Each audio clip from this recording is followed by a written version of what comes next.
this room. I'm not home. I'm Hey, in Bruce. a. Bruce, Hi, Rich. Is that you? that's me, but I can't hear. You can't hear me. I can hear Well, good you. evening, everybody. We're bringing up our presentation here right now, experiencing a few difficulties. So I'm not sure if we're going to get everybody talking or not. I'm looking at Nancy and Rich. Nancy, can you hear me? Yes. Yes. I'm having trouble hearing you. Okay, let me see if, So we may have to do this solo tonight to get everything started. I see Marissa just said hello. Good evening to Marissa. And hopefully you can hear me. But I'm going to give a few minutes here to see if we can get a few things taken care of. If not, we'll just go on and cover what we can and see what happens for this presentation here tonight. So welcome to everybody that is online. Our idea here is to try and bring up what's been happening with Mission to everybody and get you updated on some of the things. With the COVID outbreak, we can't go anywhere. We won't be able to go anywhere until we have a vaccination for ourselves and the people that we'll be going to. But we want to keep you informed on what's going on with Mission and what's going on at our Mission sites. So that was the idea of this webinar here, trying different things to get it all out to you. So with all that in mind, we'll go ahead and get started, and we'll see just where it takes us. So let us begin then with a little prayer. So let us begin as we always do in the name of the Father, Son, and Holy Spirit. Amen. Father, we call you Father because we are all family. All the people on this world, everything that you've created is here for us to praise you and to bless each other with it. Give us the eyes, the heart, the mind to recognize the needs of each other, to be part of our world mission operation, that we may be able to help our brothers and sisters in need, to share our abundance with others, and to learn from them their ways, their cultures, their way of doing life and enjoying it, so that we can see different ways that you work in the world. And we ask all this in your name, in the name of the Father, Son, and Holy Spirit. Amen. So let me take a look here at my agenda and see what we're going to do. Now, I'm going to start off with Bolivia and go through some PowerPoint presentations and things like that. You got to have a meeting, you got to have some slide presentations. So let me go ahead and bring up the Sucre's presentation.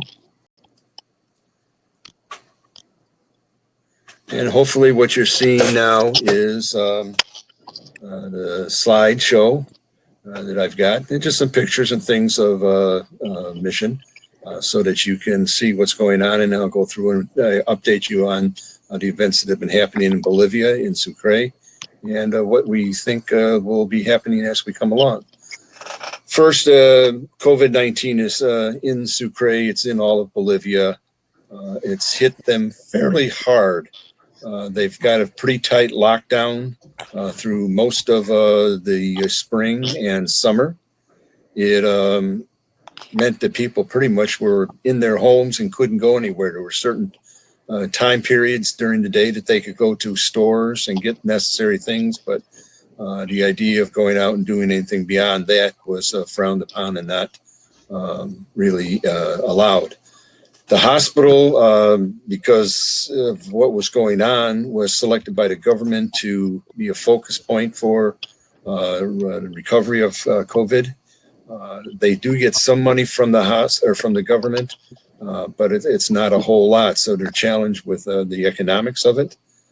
The other point is, you notice that Prosper has left the hospital. So those of us that have gone there will miss him. Alexander is now the administrative director, and there's a brother, Ricardo, is considered the general coordinator. Now, I'm not sure what those mean as far as position. They haven't given us a breakdown on that, but it's at this point in time, they're running the hospital and trying to keep up with all of the challenges of COVID. Got some pictures here that they sent from the staff. You'll notice they're in their garb. I think the one in the blue is Alexander, but I can't quite tell for sure. And I'm not sure who the other person is, but this is the staff. These are pictures of some of the patients that they're working with. They've got their devices on that'll help them. I'm not sure those are quite ventilators, but they're meant to protect them. I'm not sure how that matches up with what we have here in the United States, what we do with our patients, but some pictures of them. You might recognize some of the staff people here from our missions as to who they are, and the nurses. You probably recognize the back corner here of the hospital, where we spent a lot of our celebrations as we wrap up our missions in the beginning of our missions. Again, you can see some of the people there. A couple of people here with the one on the left looks like they're leaving the hospital in a celebration of them leaving. And I love the picture of the guy with his thumb up. It looks like he's feeling a lot better from what he was. So that's a good thing. Next, the other project that we have in Bolivia is PASCAR, and this is working with the diocese, their version of Catholic Charities. PASCAR is a group of people that we've worked with over the years, and the last 4 or 5 years, we've had a pretty good relationship with them in trying to identify various projects that can be done for the people of the area. The first one we have is the Indigenous Peoples Project. This is one that recognizes the different groups of people, the people native themselves to Bolivia, not necessarily the ones with the European background, but the different groups of people. Bolivia, by its constitution, recognizes them as a multinational country, and they recognize those different groups of people as where they live in the territories that they're in. And there's rights and privileges that they have, and the PASCAR is working with them through this Indigenous People Project to help them understand what their rights are within their own local government. They've created what they call houses of justice that will determine the different local issues that would come up, things based around their culture and what they would do. So they let the people there recognize how to deal with issues and to take care of it. Next one is a newer one we've just started in the last year or so, called the Bakery Project. We'll see some slides on that, but this is helping a group of people get started in a business, and so that they can support not only themselves, but provide bread or pan to the area that their bakery can serve. This gives the Indigenous people a chance to have some income and to raise their dignity in things. As COVID-19 started, there was a request for support, so we sent some funds down for that so that they could get some of the necessary things, the PPEs and stations for sanitations and other whatnot. And of course, our one long-term project, Water with Blessings, bringing water filters and such to areas of the people so that they have clean drinking water. We train and teach people how to clean the water, to run it through the filter.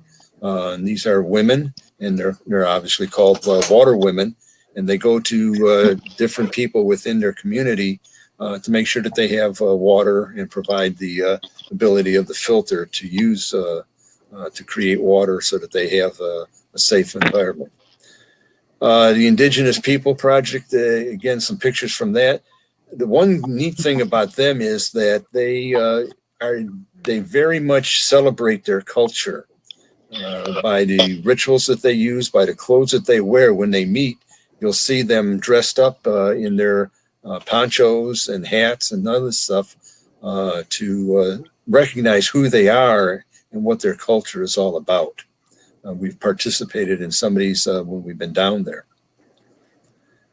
It also is a way of helping them to learn what their rights are, as I said earlier, and to be present in government and locally, and then understand how they then phase up into the national federal government.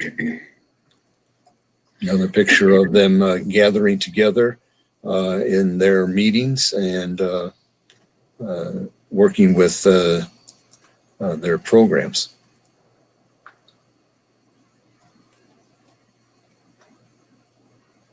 Next, the bakery project.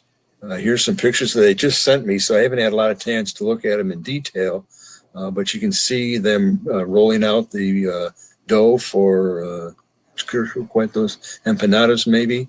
And this is a rather huge one, not sure quite what that is, but this is them working and building or making the pan and such for the neighborhood. Nice little, I guess, a little oven there. The COVID-19 support, bringing supplies to different families so that they have what they need to sanitize themselves, mask, and all of those things that are involved with that. And then the education on what to do. You can see one of the water stations that was put together so that they could put those out in the community and people could clean and sanitize their hands and such. Water with Blessings, as I said, this is one of the examples of the bucket on the left here that has the filter as part of it. You pour the water into the bucket and then the filter comes out. Water comes out the filter at the bottom and you have clean water. It does a great job. Whenever we do these events, we do the trainings, you always have a ton of kids around. They're all over the place. The women come with their children. Some of our missioners will help sort of take care and do games with kids and other whatnot. So they're always running around and getting a chance to participate in that way while their mothers are going through the training on how to take care of the filters and understanding what to do with it. This is one of my favorite pictures. If you may recognize Mary Myers holding on to one of the kids. Mary is our coordinator for the Water with Blessings. She does a great job of it, but if this isn't a great picture of what mission is all about, I don't know what else we can find to do that.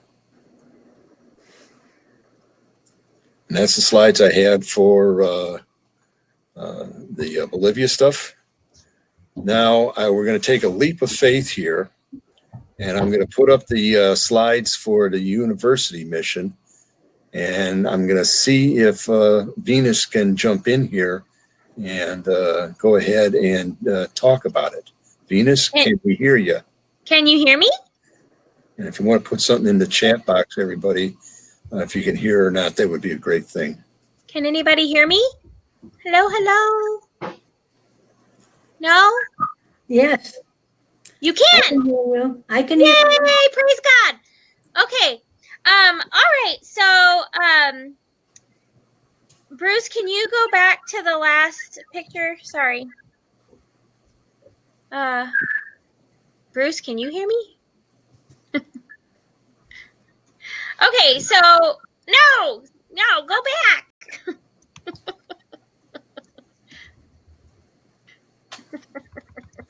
Okay, so this is our last year's group of the university missioners. This is a picture with Bishop Patricio Buzon. We always do, he always is gracious enough to host us and give some hope and blessing to all of the missioners. Just a little bit of a breakdown of who our missioners are, who travel with us every year. Every year we have approximately 8 to 10 students from each of the 3 universities in our diocese, Catholic universities in our diocese, which is University of St. Francis, Benedictine University, and Lewis. the people, and then also we lately have been blessed to have seminarians travel with us as well. You do not have to be in one of those 3 universities to travel. You just have to be a university student that resides in our diocese in order to travel with us. Anyway, okay, Bruce, I guess if you can't hear me, Bruce, next picture. Can I do next? Oh, I can. Look at that. I'm so fancy. So here we are here. Much of our trip, our mission is a building trip. So in this picture here, we are doing work in the village, Mangrove Village. This last year, we built 3 houses for a total of, I was just doing the math, for a total of 7 houses that we built or refurbished in this village. One of my favorite things about the work that we do in the villages is that, and I'm sure that this is something that you guys have also experienced, is that it's an all hands on deck kind of thing. So here we have the little boys helping carry cinder blocks. Here we are, we call it shellacking the walls, but it's plastering the walls. This is what the house looked like when we were done. So we totally, we built the cinder block walls and then we plastered over the cinder block. And so that this is what a completed house looks like. This woman's house, her name is Perla. I'm going to show you a picture of her in a few minutes. When we were there, actually, she was very sick with bacterial pneumonia, and it came on really fast and nobody knew why or what. So we were there in January. COVID was just, you know, in the news. And now we all wonder if that's actually what she had. Anyway, so you can see the front of this orange house too.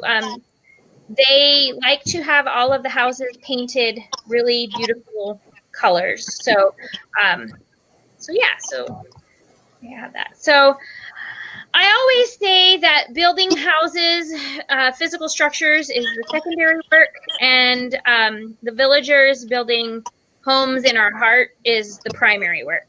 So you have these relationships that our students are still in communication. We have many students that speak with their host families in the Philippines weekly. So these relationships are very important. Here you have some strong kids doing some heavy lifting of concrete. So this is one of my favorite pictures. It's not the best picture because it's a little blurry, but this is one of our students last year giving her goodbye speech during the Mass. And she's a little bit teary-eyed. And the first thing she said was, "You told me I was just coming to build houses. You didn't tell me that I was going to feel this much love." And so that's just, I think that is why I love Pope Francis's quote so much, that we are mission because we are God's love out.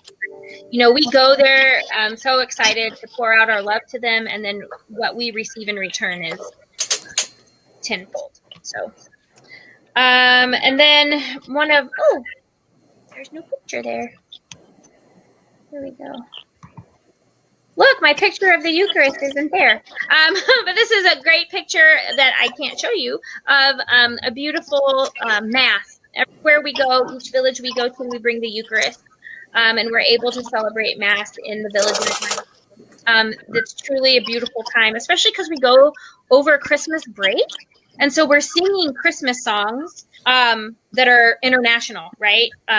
And we also, those of us who have been going for years now, we know a lot of the Filipino Christmas as well. So this is Paula and her husband, Oscar, and they are standing on the doorstep of their finished home that we finished for them last year. And then this is the Ion family. We finished their house actually 2 years ago. So actually, whenever I texted the village captain or the village president, she could not get us pictures of all of the houses, of all of the families that were there, because that we helped build houses, because many of them are quarantined in different locations. This village in particular is a fishing village, so it's on the ocean, and a lot of the families would go on fishing excursions and would stay overnight in different places along the coast. And the Philippines right now, Bacolod is in lockdown, so they got locked down and were not able to come home. So they are locked down in whatever town or village, seaside village it was where they were stationed or were stopped. So that was really interesting. This is Rosalie, the mother in this picture, the one here in the pink. This is Rosalie. We rebuilt her house for her. We took out 4 walls and rebuilt them for her and her family 2 years ago. So this is weird. Okay, so I wanted to tell a little bit. The 2 men in this picture that I'm standing with, this is our last day in college, and we always have a banquet, and we were toasting each other. So this, I guess they're both wearing white shorts, but the gentleman wearing the shorts is Bobby, and the gentleman wearing the long pants, his name is Butch. Bobby and Butch are the I guess the provincial coordinators for Gawad Kalinga. They're our main. They are our main partners on the ground in the Philippines whenever we go there. And the organization Gawad Kalinga on the ground in the Philippines is a lot like what we would experience with Habitat for Humanity. The families have to put in so much sweat equity in order to get a house. Then they also have to attend certain classes in budgeting, in family health, in diet, in parenting, and all of those types of things. So when we're there, we really get fly on the wall and see how the organization works. And obviously, we're there to help them and help the families get extra sweat equity hours so that they can put that toward. They can put that toward getting a home. Gawad Kalinga is also very big in bringing the Filipino people out of poverty. So one of the things that they work in specifically is enterprises. So getting various working. So in this side village that we work in, our big thing is to sell directly to help navigate selling directly to restaurants and cutting out the middleman, which would help them obviously a much better living for their families. But our future project, I was just talking to Butch and Bobby this last week. They are in the process of building GK Hope Farm, and they are excited for us to come back and help build GK Hope Farm. It is a new village that they're building that will house about 100 families, but it will also house a new social enterprise for each family.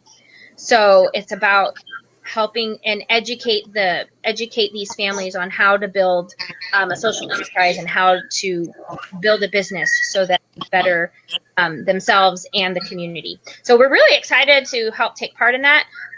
They have been able to continue building that farm despite the COVID regulations, which has been great for them. And they are having families right now prepare to move in. So I'm not exactly sure. They know we're not coming back this year, but so it'll be interesting to see how it goes. But as far as I know, the island of Negros is completely on lockdown. There are no flights going in and out. If you can get to Manila, you can make it back to the States. We have a missioner right now who came with us for 2 years, and now she's doing a year of volunteer service with the sisters that we have a connection with. She was due to come back to the States in August, but she has not been able to get home. So because if she can get to Manila, she can get a flight out of Manila, but she is not able to get to Manila right now because there are no flights to the main the mainland. So anyway, but that is the end of the Philippines presentation. Thank you all for tuning in.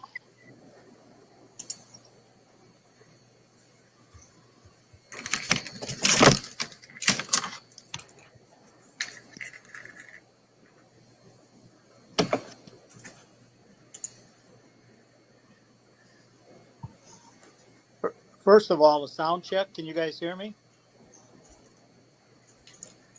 Thumbs up? Okay. It's been a struggle. Okay, looks like Venus, you all wrapped up here. So we're going to pass it over to Rich here. Give me a moment to change over to. Hey, yeah, I can hear you. Hey, great. Worth the struggle. So can I do the slides from here, or do you have to do them?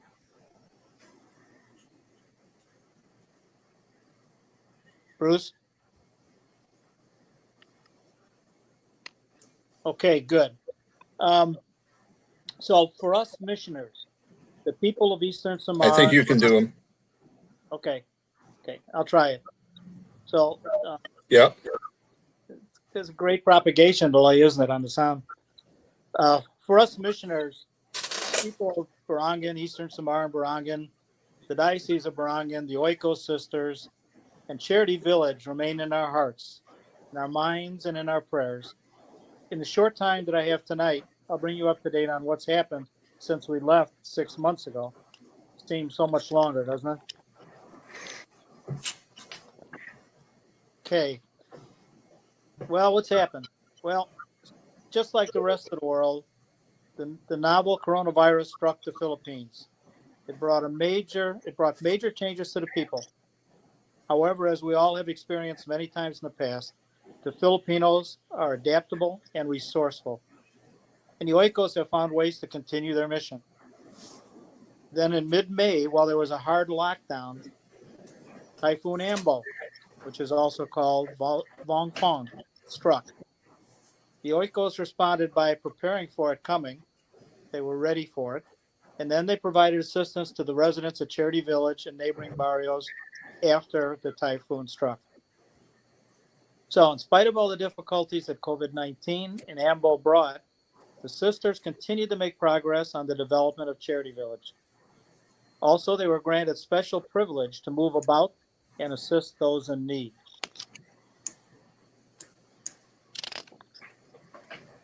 So our mission trip in January, February seems so long ago, but let me take a minute to remind you about our experience. You'll remember that the eruption of the volcano Taal threatened to block our arrival in Manila.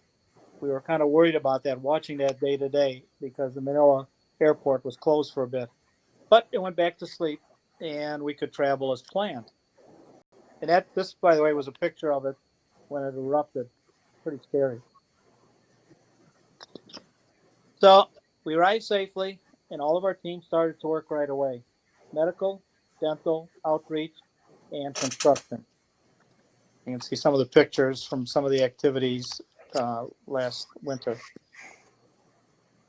And as always, we celebrated the joy of friendship with the Filipino people each and every day and in many ways.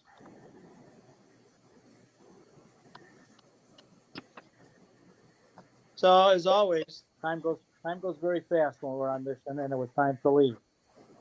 We left the beauty of nature, but we carried with us the friendship in our hearts, and he carried many memories, happy memories in our minds.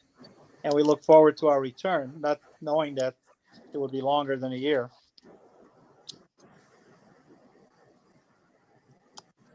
Okay, COVID-19. That's the big topic everywhere in the world. Barangan has remained a low risk. There are very few cases, but there are very strict health protocols being followed. And during April and May, there was a hard lockdown. Even now, travel is restricted and transportation cost is very high. Many people are out of work. If there is a positive case, they are immediately isolated in government facilities. No quarantining at home. They whisk you off. Schools, as of this point, still remain closed, although colleges and universities are starting to open. But through all this, the Oikos were allowed to travel within Brangan and then to the barrios and other towns to provide typhoon relief. As of now, many people are still not allowed on the streets. The tricycle drivers are divided by color coding and zoning, and they can only go into the assigned areas. The Oikos obviously were slowed down a bit by the strict protocols, but they did find new ways of helping. During the hard lockdowns, when someone was in need of medicine or food or emergency assistance, the Oikos would receive a text message. Since the Oikos sisters and volunteers were able to go around town in the barrios, help was then brought to those in need. They would also send financial help through Pelawan, which is a remittance center popularly used by the poor. This enabled them to help workers from Eastern Samar who were stranded in Manila or in other areas of the country who found themselves out of work. As early as May, when lockdowns were eased, they began delivering relief materials to the elderly in the barrios, the widows who have many children, disabled persons, and poor families. And last month, Sister Michelle opened a dental clinic and started seeing pre-identified patients. Then Ambo hit the middle of May. With sustained 100-mile-an-hour winds, it made landfall at San Policarpo in eastern Samar and 6 other locations across the Visayas and Luzon, all of which was north of Barangan. The typhoon preparations were complicated by COVID-19. The evacuation logistics, were jumbled because there was reduced space available for evacuees due to social distancing requirements. Ambo caused $31 million in damage, downed communications, caused power outages, killed 5 people, and displaced 144,000 people.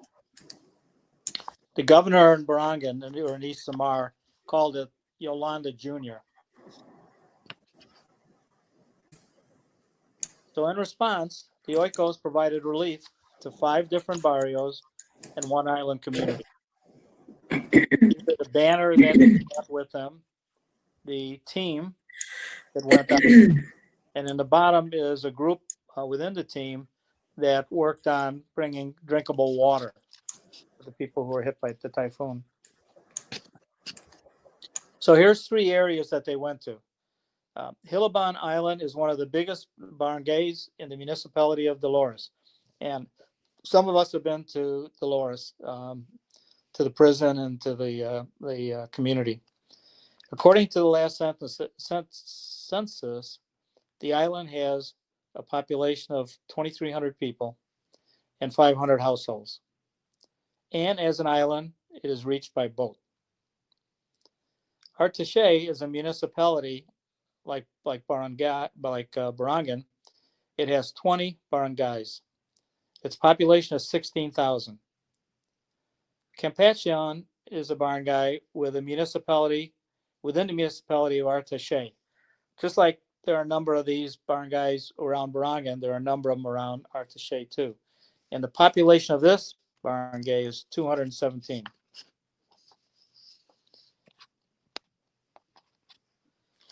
So in spite of all these difficulties, progress marches on in Charity Village. The sisters continue to build and grow a community. And speaking of growing, here's a couple pictures of the greenhouse with Sister Clarissa. The greenhouse was built earlier in the year, and they bought special worms for the greenhouse to aerate and enrich the soil and speed up composting. And as you can see, it worked. And here's the outside garden. All vegetables are grown organically in compost. Most of the produce is sold, especially the lettuce, but all of the residents of Charity Village are given vegetables. 2 families in Charity Village are directly in charge of the gardening program under the supervision of Sister Michelle. So they always have a share in the revenue generated from the sales of the lettuce and other vegetables.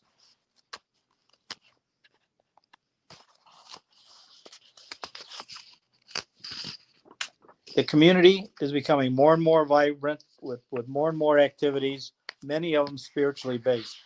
There's a parents association, a youth organization, There's weekly Bible sharing. Both the parents groups and the youth groups have their own Bible sharing activities. On a daily basis, the Holy Rosary devotion is held, and Sunday Mass is held in the village every week.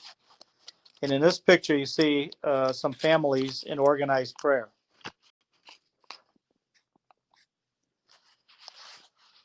So good progress has been made on the chapel, the St. Francis of Assisi Chapel. St. Francis of Assisi, as you recall, is the patron saint of the Oikos. The dedication will be on October 4th, which is the St. Francis feast day. Here you see the dialysis center, and it's almost there. It's 90% complete. It's waiting for electrical power to be connected, and the opening is targeted by the diocese for November. Management of the dialysis center will come from the Diocese of Messine, which is affiliated with the Archdiocese of Palau. They've been running dialysis centers for years. Just as an aside, the Diocese of Barangan is also part of that Archdiocese. They will run the dialysis center for at least 3 years until such time that the Barangan Diocese can figure out how to run it. So they'll be running it for at least 3 years. However, the administrative staff will come from Barangan. All of the medical personnel that will be working there come from Eastern Samar. They were sent to Cebu City for training.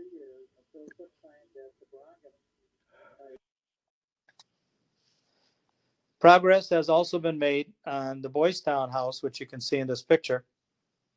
And the Boys Town facility in Charity Village will house the young adult men who volunteer as Oikos helpers. Okay, current and future goals.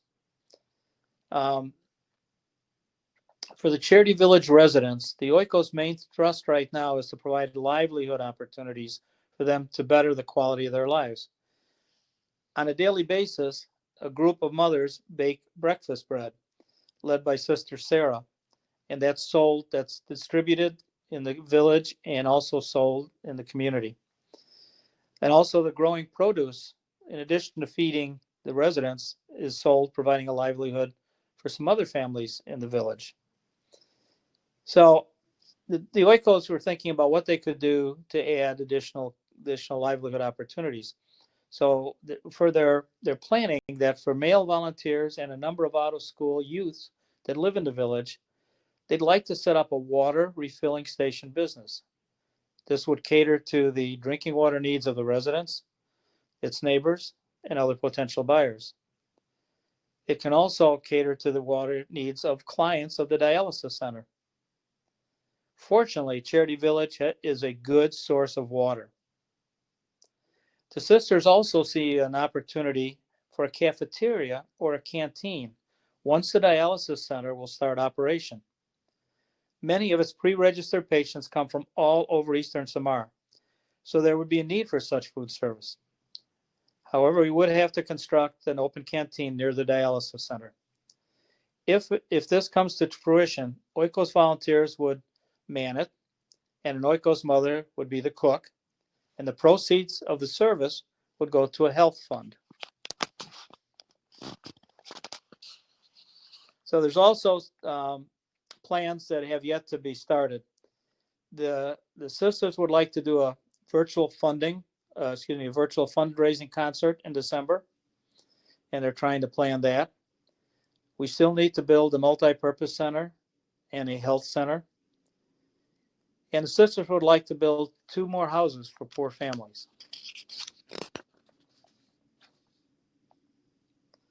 So what can Partnership and Mission do to support the people of Barangan during the coming year without physically being there? So the team has been giving a lot of thought and a lot of discussion to this recently. We've been working with the Diocese of Barangan, the Governor's Office, hospital management, and with the Oikos sisters to see what opportunities there are and what we will be able to do. When the mission team left the Philippines last February, we were anxious about the coronavirus, and we were concerned about being detained in airports as we returned home. We all made it home, but to a drastically different way of life that's been hard on everybody with much uncertainty. So let's not forget our brothers and sisters in Barangan. Keep them in our prayers and support them any way that you can. The Partnership and Mission Team and the Poor Household of God will be providing ways to do so. So on a smiley note, thank you. Thanks, Rich, for that great presentation. Might have figured out some issues here on my sound, so hopefully you can hear me and I could hear you. Nancy, if you're ready, I think we'll bring you on now. You might want to check your sound to make sure that your audio is on, and I'll bring up your slides. I don't have slides. Oh, that's right, you don't have slides. Yeah. Never mind. So I don't know if what kind of picture you want to put up here. Well, just go ahead and talk. We'll leave Rich's picture. Right now, it's a pretty good picture to be looking at. Okay. I'm going to share with you a little bit of the history of the beginning of our newest mission, which is to Uganda.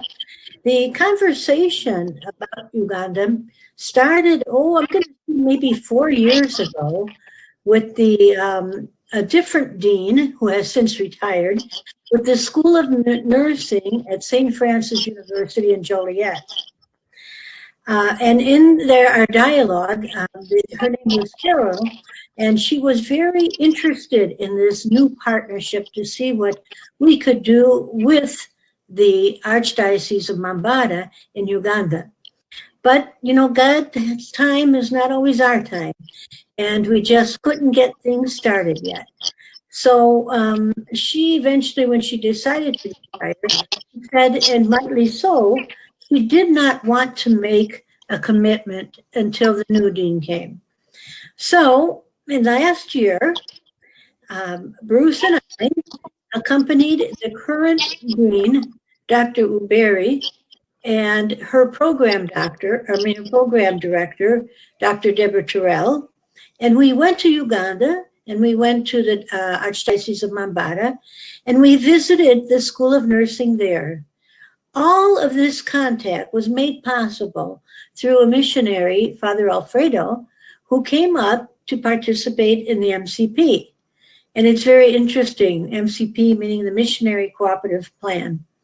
That's where the missionaries come and speak in our parishes. We coordinate that through our office.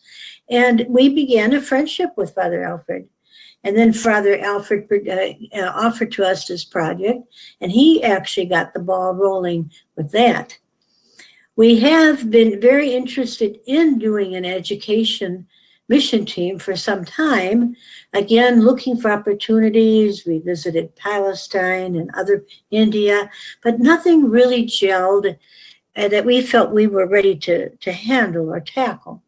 But with the School of Nursing and with the openness of the new dean, Dr. Uberi, who herself is from Nigeria, so she had an open heart to begin with, to see what we could do. And she was bound to determine something was going to be done.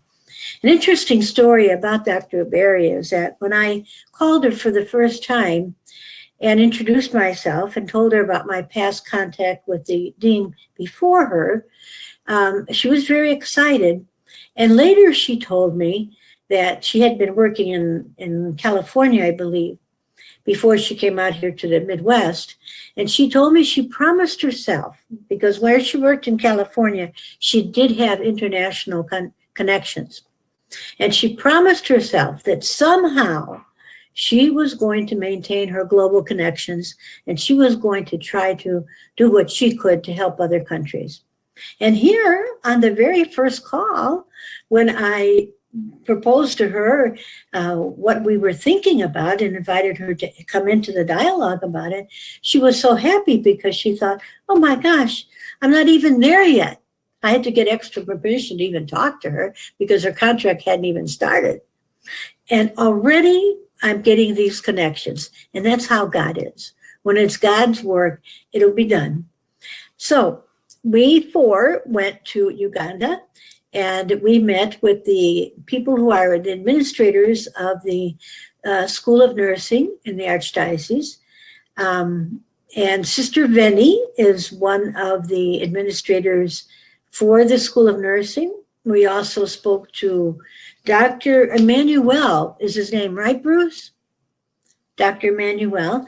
And he is in charge of the hospital, the CEO of the hospital there that's connected to the School of Nursing. And then we just talked with a number of other doctors, sat down and talked about possibilities.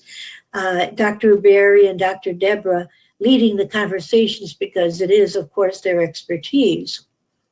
And so it was decided that it was doable, it was workable, and with much excitement, we were beginning to plan. We had our formation days planned to take the first 10 to 15 student nurses from the University of St. Francis down to Uganda for the 2-week experience, beginning in the fall of 2020.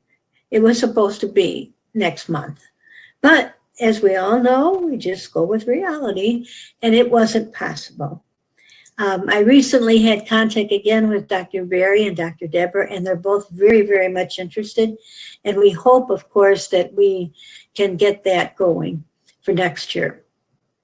Another aspect of our mission work there is that Father Alfred has a gentleman, Mr. Thomas Mayer, who works with his organization also with funding and trying to increase their funding. And they asked for support, financial support, to help build a laboratory on the School of Nursing. And so that's now almost complete, the second floor of the hospital, of the School of Nursing. And they're very excited about that and very willing to collaborate with us as much as we can, and we with them, so that that dream can also become fulfilled. So we are excited about that. It's an education movement. It'll help eventually, we believe, to do some kind of exchange with the students. We hope it will be developing that way, where they can come to also the States and participate in the courses at the university. There's also a hope for exchange of faculty so that teachers also can have that experience and offer their expertise from both sides. So it's exciting for us, and we ask you to pray that next year we really can do this. And that would mean next year we would have all kinds of pictures. Thank you. God bless you all. Thank you, Nancy. Great report on Uganda and up and coming mission. Next, we have Larry for the Navajo. So Larry, if you want to turn your mic on and go ahead and give us an update on what's been happening in Navajo, we'd appreciate it. Okay, can you hear me? I hear you. Oh, goody. Okay, the Navajo mission has been going on since 2002. From 2002, 2003, 2004, we were working at St. Michael's Indian School, which is founded by St. Catherine Drexel. And she's the one who invited the Franciscans out to that area. Since 2005, we've been operating at Our Lady of Fatima Church in Chinle, Arizona. Now, the priest in Chinle, Arizona not only has to worry about the church there, he also has a mission in Lukachukai. In order to go on the mission, you have to learn how to pronounce that word, Lukachukai. Many farms, Pinion, and there's one at Round Rock, but I don't think they're supporting that anymore. There's very few people. In St. Michael's, Arizona, which is a tiny little town where St. Michael's Indian School is located, and it's right next to Window Rock, which is the capital of the Navajo Nation. Some of the priests there may be assisting at Lukachukai. The priest at Chinle, Arizona, at St. Our Lady of Fatima, is Father P.J. We never use his full name. He is Filipino. He's also a Franciscan. Sister Teresa, who is Navajo, is our main contact, and I will have some you have those pictures, Bruce? I sent them to you. No, we didn't get them up on time. Okay. All right. All right. Well, all right. Sister Teresa is Navajo, and she's been keeping us updated. I could have sent you lots of pictures. I think the best way to do it, Bruce, after this, I'll send you a link to Jim Hoke's. Jim and Cindy Hoke have been going for the last 10 years. Jim Hoke is a professional photographer, and he's taken many, many, many pictures. And the link will show you throughout the last 10 years or so. And that's probably the best way. We do not do a medical mission. This is in the state of Arizona. And the Bureau of Indian Affairs hospitals are very good. Some of our missionaries have used them in the past. But we are purely a construction mission. Mostly roofs, mostly fixing hogans, which are 8-sided buildings, and doing all kinds of things. One of the things that's on the campus of Our Lady of Fatima is a massive food bank. St. Mary's, which is a food distributor, every Wednesday or so, a semi pulls in with food. And our group has helped in the past to sort this out and put it in bags, because on Thursdays, every Thursdays, they pass out food.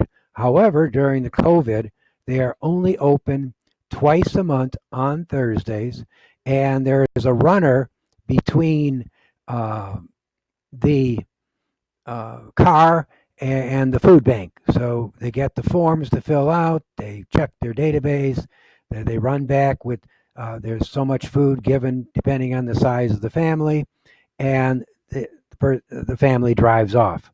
So that is still going on, and tomorrow is one of those days. Now, when the COVID start, I don't know if it's still up. I think it's been taken down. One of the local gymnasiums in the school was converted by the Army Corps of Engineers to a hospital. That may have been taken down. But you got to be careful when you get the COVID statistics from Chinle. Chinle has a very large hospital, and they bring patients from a surrounding area. So the stats may be high in Chinle, but that's not the true record and count of those people who are in Chinle. Now, let me go back here on my cell phone. Sister Teresa, I'll just read these off. They had their first Mass since March on September 12th, Saturday. Father PJ was on the porch of the trailer, which serves as the office, and people were in their cars. Sister said there was about 15 cars, and I think, Bruce, you should email those pictures out, because I had asked Sister to send those so we could show everybody. It would be a big help if you could send those pictures out. We'll work on it. Yeah. Some people had more than one person per vehicle. She started her Zoom classes for religious education. Now, St. Michael's Indian School is doing all virtual schooling. Sister Teresa tells me she's learning all about Zoom so she can get this done. She does miss the interaction with the students. Unfortunately, and this was just yesterday, I asked her for an update, and I'll read it. We learned today that the Navajo Nation president extended weekend lockdown to include Saturday. So that means we won't be able to have our parking lot Mass this coming Saturday. The parishioners were so excited to have Mass and receive communion. We'll see if the weekend lockdowns continue in October. I've started religious education classes via Zoom. I'm learning more about the technology tool. Food bank is open twice a month. We opened this Thursday. Father PJ and Marilyn is the office manager, are doing well. Parishioners are doing well too. Blessings go with you all. And I asked her why the lockdown. There were pockets of positive cases rising, and she hopes it doesn't extend for months. And that's the news from Chinle.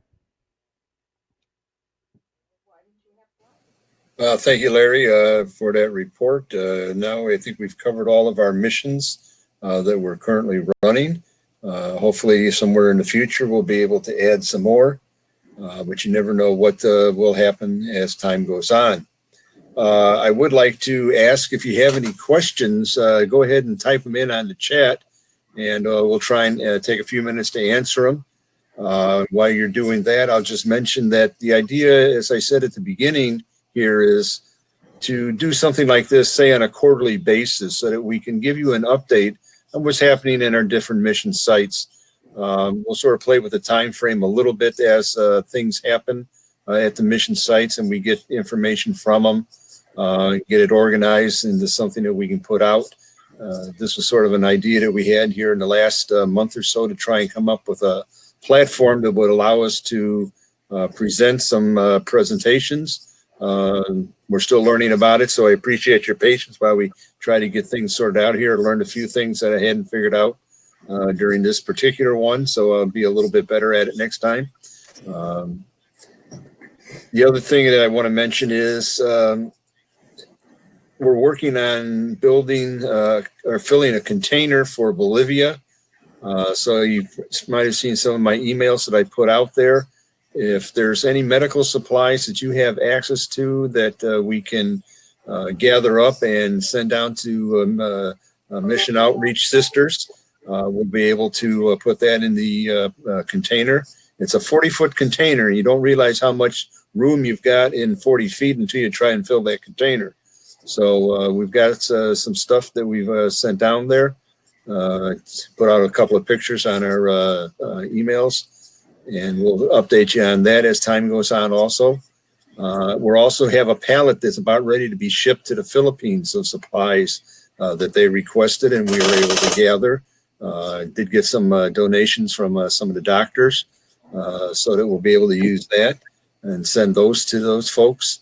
So as soon as I get the shipping paperwork and everything sorted out for that pallet, I'll let you know when that goes. The container going to Bolivia, we're targeting right now the Thanksgiving time is when we expect that we would have the container full and all the paperwork and things that you got to do to get that container going, with the hope that by the time the first of the year gets here, shortly after the first of the year, they'll have a chance to go ahead and receive the container.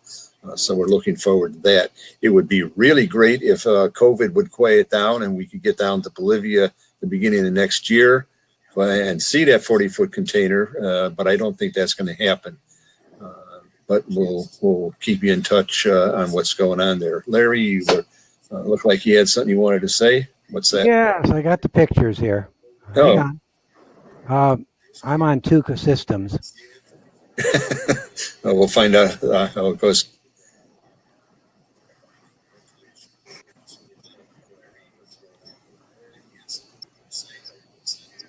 Yeah. Oh, there we go. Oh, what the heck? Yeah. Oh, well. Well, one more thing, we have to learn how to work on that one. Yeah, well, I'm used to Zoom. I'm not used to this. Yeah. Like I said, this is a learning experience. So thanks for all the patience and stuff. Yeah.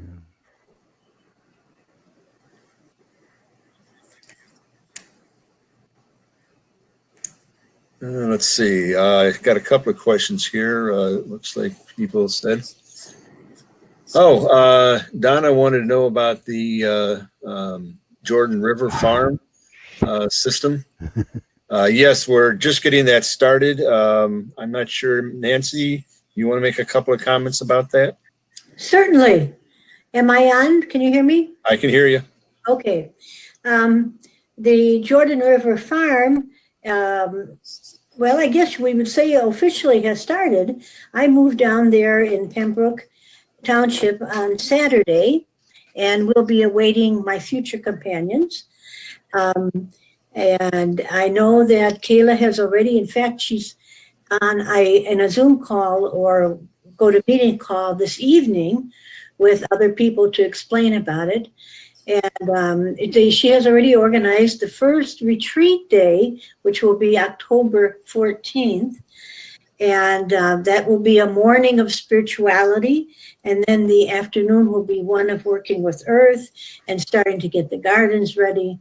The idea of it is to not only work with caring for the earth as far as education. She will be traveling in the diocese, visiting the parishes and trying to help this ministry to grow in all of the parishes. But while she's doing that, there will be a Jordan River Farm coordinator who will also live with me. And she will, or he will be the person, or she will be the person who will help the Jordan River to develop there in the community of Pembroke Township. I am, I guess you would say, the bridge between the Jordan River Farm and Sacred Heart Church, being the mission life coordinator there. Father Ray Lesher is the celebrant, will be there Sunday. And he also makes himself available when needed with the Jordan River activities. And he will be celebrating Mass with the people on that day in October. It's an exciting new ministry, and it is considered a home mission site. And we will be accompanying it in our office. The Office for Human Dignity in itself will be accompanying many aspects of it.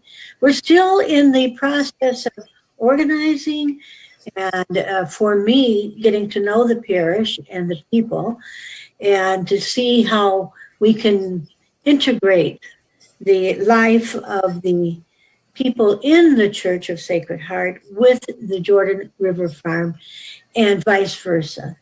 So as I say, it's exciting. If you want to come down and visit us, please contact Kayla and she will do all the arranging or if you want to invite her to your parish, talk about the Laudato Si ministry, I'm sure she'd be more than happy to come. And if you want to just come and visit the people of Pembroke, well, you can come and talk to me too. So thank you. Thank you, Donna, for asking that question. Thank you. And Diana, you were asking about a sewing group. Why don't you give me a call and we'll take this question offline and we can talk about that as we, during the week or whatever, to see what you got in mind and what we can do with those. Okay. All right. I think that's just about it for tonight. I was hoping to go somewhere around an hour. I thank my presenters for being part of this and helping work through some of the challenges that we had. We learned a little bit, so hopefully we'll get better at these presentations as we go on and make them a little more enjoyable and organized. But it was first time, and we did all right. So thanks for coming. Oh, one thing I do want to mention. There are actually a couple of things. One, we're looking at our Faith Promise dinner coming up here. We'll be sending out some information on that. Obviously, with COVID-19, we can't gather together as we used to. So we're going to have to come up with some ideas on how to do that. We're working on that. So we'll update that when we get that information well enough together to send out to you. So keep your eyes open for your calendar as we send out that information. The future of missions. We all want to go on mission again. We have our places that we want to go to. We want to see the people that we've made friends with. The challenge is right now is we have to come up with some kind of vaccine that everybody can get a hold of. It doesn't look like there's going to realistically be any vaccine available until sometime next year. And as the first world country, we're probably going to be the ones who get it before the people that we go visit. So that I don't know when they're going to get it. We're going to have to watch and stay in touch with them so that they can update us on what's happening there. And once our medical folks tell us that it looks like everything's in place, that we can safely go and arrive and do our work and get back here without causing any larger spreads of the virus, that's when we'll start scheduling our missions again. So that's why we want to try and do these updates to keep everybody up to date and what's going on, so that we don't lose track of what's happening there. So we'll keep in touch with you as best we can. And as new information becomes available, get it out to you. And hopefully soon we'll be able to get together face to face without mask.